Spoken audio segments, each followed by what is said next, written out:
నమస్తే అండి. నేను మీ పద్మారావు నాగరాజు. ఇప్పుడు మనం వచ్చేసి తొండపి గ్రామం, ముప్పాల మండలం, పల్నాడు జిల్లాలో ఉన్నామండి. మన ముస్లిం సోదరుడు వచ్చేసి బెండల అస్గర్ గారి దగ్గరికి వచ్చున్నాము, మన కళ్ళం దగ్గరికి. ఇది వచ్చేసి ముప్పాతిక మందంలో ఎటర్నా క్రాప్ సైన్సెస్ వారి జవాన్ 63 తేజ రకం వేశారండి. ఇంకోసారి ఎటర్నా క్రాప్ సైన్సెస్ వారి జవాన్ 63 అండి. ఇప్పుడు మన ఈ యొక్క రకం గురించి మన బండల అస్గర్ గారు ఏమంటారో ఒకసారి ఆయన మాటల్లోనే ఉందాం.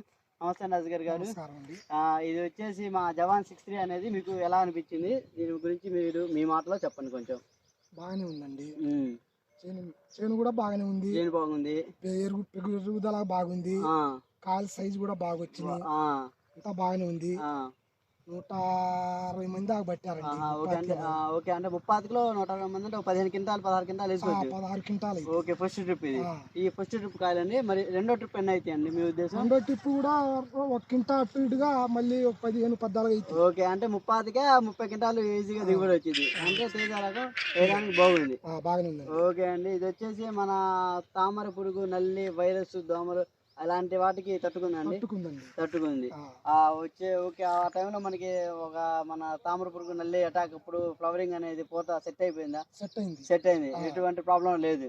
ఓకే, ఇంకా కాయ కలర్ గానీ బరువు గానీ మీకు ఎలా అనిపిస్తుంది? ఇప్పుడు కలర్ బరువు బాగానే ఉందండి. బాగానే ఉందా? కూడా బాగానే ఉంది. ఓకే, ఆల్రెడీ మన అన్నయ్య కూడా బండల సిలార్ గారు వేశారు. అది కూడా ఆయన కూడా ఫుల్ సాటిస్ఫాక్షన్ అయ్యారు. సో మీకు కూడా నచ్చింది వెరైటీ.